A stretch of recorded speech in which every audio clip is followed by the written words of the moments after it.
আসসালামু আলাইকুম দর্শক শ্রোতা, আশা করি আপনারা সবাই ভালো আছেন, ভালো থাকেন।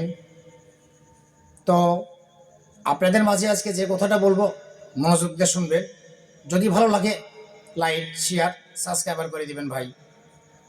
তো আমি যে কথাগুলো বলতে চাচ্ছি আপনাদের মাঝে, ভাই আমাদের দেশে রাস্তাঘাটে গাড়ি ঘোড়া চলাফেরা করে, নিয়ম অনিয়ম কেউ মানে না ভাই। নিয়মটা কেউ মানতেছে না, অনিয়মটাই মানে।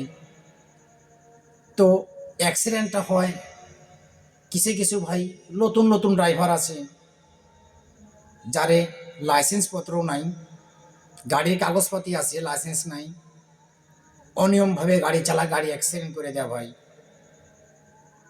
এই অ্যাক্সিডেন্টে ছোটো ছোটো মাসুম বাচ্চা, নিষ্পাপ বাচ্চারাও মারা যাচ্ছে, মাধ্যম সাইজের লোকজনও মারা যাচ্ছে অ্যাক্সিডেন্ট হয়ে। এটা অকাল মৃত্যু ভাই। তো আমি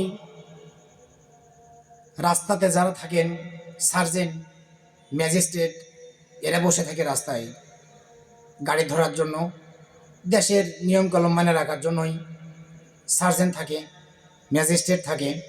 তো এদের কাছে আমি অনেকভাবে রিকোয়েস্ট করব,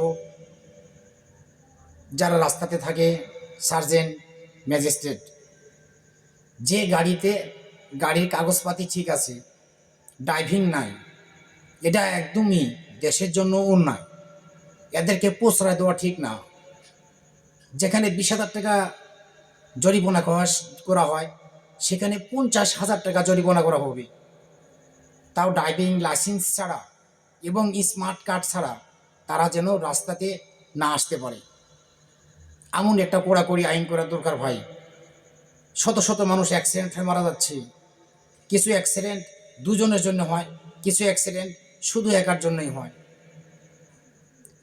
গাড়ির মালিকেরা লাইসেন্স নাই, যেখানে ঢাকার টিপ, একটা ড্রাইভারকে রাজশাহী থেকে আসে 2,000 টাকা দিয়ে একটা প্রাইভেট কার মাইক্রো গাড়ির বেতন। যার ড্রাইভিং লাইসেন্স নাই তাকে মাত্র 1,000 টাকা দিলেই ড্রাইভার পাচ্ছে। তো ড্রাইভারটা কেমন চালক হবে? সে বিআরটি অফিসে যে লাইসেন্স করতে পারবে না, ইন্টারভিউ দিতে পারবে না, পাস করতে পারবে না। 1,000 টাকার বিনিময়ে মালিকে গাড়ি দিয়ে দিচ্ছে। এরকম কাজ যেন কোনো মালিক না করে।